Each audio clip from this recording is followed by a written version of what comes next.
আমি চুইধলং কৰকান্ধিৰ পৰা যিটো আমি আহিছোঁ সমূহ ৰাইজে অহাটো বোলে আমাৰ এই কাৰ্বি আংলঙত যিটো চলিত যিটো CM তুলিৰাম ৰহাং আৰু MP অমৰ সিং টিছু এখেতক আমাৰ কাৰ্বি আংলং কিটো দৰকাৰ লাগিছে বা কিটো বিচাৰিছে সেই কথালৈ পাৰ্লিয়ামেণ্টত আমাৰ MP অমৰ সিং টিছুৱে এষাৰ কথা হ'লেও এটা তাত দি দিলোঁ। সেই বুলি আমি গোটেই কৰকান্থি ৰাইজে কংগ্ৰেছ ৱৰ্কাৰ আমিতো কংগ্ৰেছ পাব্লিক ৱৰ্কাৰ, মোৰ নাম শ্ৰী দলৈ কিলিং, মই জেনেৰেল ছেক্ৰেটাৰী 14 নং কৰকান্থি কনষ্টিটুৱেঞ্চি।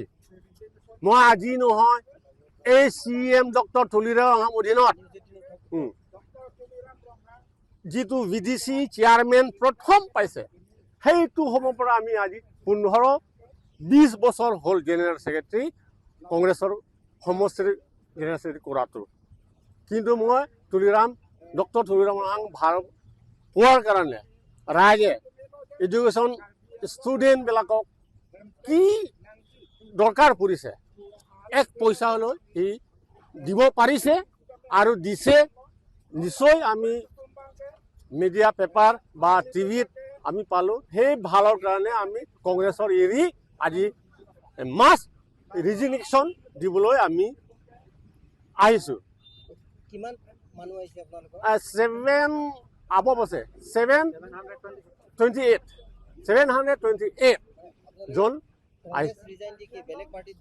আমি আজি ৰিজাইন দিম মাছ ৰিজিগনেশ্যন। তাৰপাছত অলপ সময় লৈ আকৌ আমি আজি জইনিং BJP তাত আমি জইনিং কৰিম। ইমানখিনি কৈ মই সমাপ্ত কৰিলোঁ। ইয়াৰ উদ্দেশ্যটো আমি বহুত বিশেষকৈ মানে বুজি কিনি আমি আহিলোঁ যে আমি যে এইটো কংগ্ৰেছত আমি ইমান ইম্পৰ্টেণ্ট হিচাপত আমি কাম কৰা আছিলোঁ। কংগ্ৰেছৰ আমি ইম্পৰ্টেণ্ট কাম কৰা সময় এইটো অশোক তেৰণ আৰু বিদা সিং ৰংপি তেখেতেহে মানে আমাক এপ্ৰিলটো মানে ইহঁতে তাত বন্ধ কৰি ৰাখিছিল। এই অভাৱত আমি কংগ্ৰেছক আমি বেয়া বুলি আমি নাভাবোঁ, আমি ভাল বুলি আমি ভাবিছিলোঁ। তথাপি আমাক গণ্য কৰা নাই, মান্য কৰা নাই। গতিকে আমি এখেতক এৰিখিনি আমি এতিয়া BJP দলৰ লগত আমি হিমন্ত বিশ্ব শৰ্মা আৰু ডক্টৰ আমাৰ ছাৰ তুলিৰাম ৰহাং এখেতৰ লগত আমি এতিয়া মাৰ্চ জইনিং কৰিম। আৰু আজি ৰিজিগনেশ্যন দি কংগ্ৰেছৰ পৰা আজি আমি ৰিজিগনেশ্যন দি আমি মাৰ্চ জইনিং কৰিম বুলি আমি অহা হৈছে। আমি ডিপোত আমি 14 নং খৰখান্তি কনষ্টিটুৱেঞ্চিৰ পৰা আহিছোঁ। আজি 725 জন আমাৰ আছে, 725 জন আমাৰ ইয়াত অহা হৈছে। ইয়াৰ কাৰণে আমি বহুত দুখৰ কথাত আমি এইবিলাক আমি জইন কৰিব লগা হৈ গ'ল। ইয়াত একেতে আমাক গণ্য মান্য নকৰা অৱস্থাত এতিয়া বৰ্তমান সিহঁতৰ প্ৰেচিডেণ্ট আছে, প্ৰেচিডেণ্ট তেখেতৰ এইটো কি বানেশ্বৰ ইংতি এই এতিয়া কাম কৰিব নোৱাৰা অৱস্থাত সি মৰি আছে। এতিয়া আমি কংগ্ৰেছ আমি নেৰা আছিলোঁ, কিন্তু আমাক সিহঁতে ইফালে আমাক লাত মাৰি দিয়াৰ কাৰণে আমি আহিব লগা হৈ গ'ল। আমি নাহাটো অৰ্থ আছিল, কিন্তু আমি আহিব লগা হৈ গ'ল। বহুত আমাৰ থকা সময়তে ইমান মানুহ গোট খাইছে কংগ্ৰেছত, কিন্তু আজি আমাক এনেকুৱা অৱস্থা কৰাৰ ব্যক্তিগত আমি এতিয়া উপায় নাইকিয়া হোৱাত উপায়হীন হিচাপত আমি চৰকাৰ যোনে চলাই আছে তেখেতৰ লগত আমি জইনিং কৰিম বুলিহে আমি ইয়াত অহা হৈছে। ইমানতে আমাৰ কথাটো সমাপ্ত বিচাৰিছোঁ যে কাৰণ আজি আমাৰ কিহৰ কাৰণে আমি ৰেজিগনেশ্যন লেটাৰ দিবলগীয়া হৈছে। গতিকে কংগ্ৰেছ দলত যিটো নেকি সিহঁতে কাম কৰা আছিলে নহয়, তেখেতে আমি মানে মিছা কথা নিচিনা হিচাপে সিহঁতে মানে লুকুৱাই থৈ দিয়া একটা কাগজৰ কাৰণে গোটেই কৰকান্থি কনষ্টিটুৱেঞ্চি মানুহ যে পিছ পৰা নিচিনা হৈ গ'ল। গতিকে এইটো কাৰণত কাৰণেহে আমি ৰেজিগনেশ্যন লেটাৰটো দিবলগীয়া হৈছে। এইটো কথাতেহে আমি যাওঁ।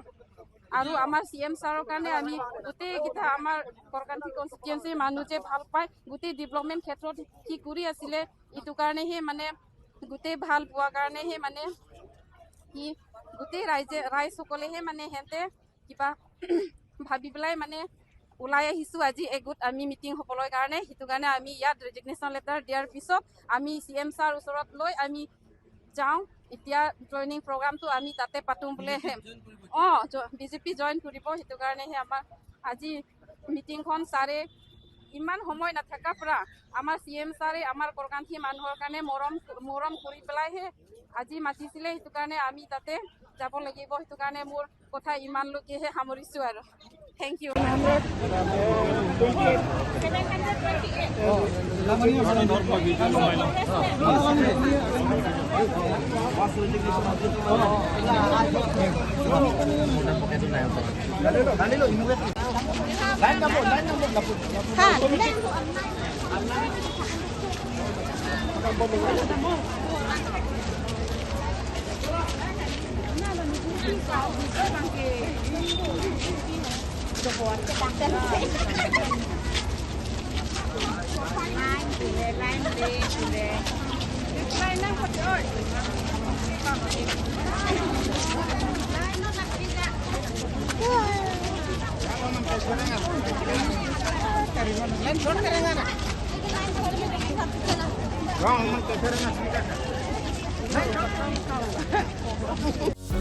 যিকোনো খবৰৰ বাবে যোগাযোগ কৰক আমাৰ এই নম্বৰত 9181 307 2221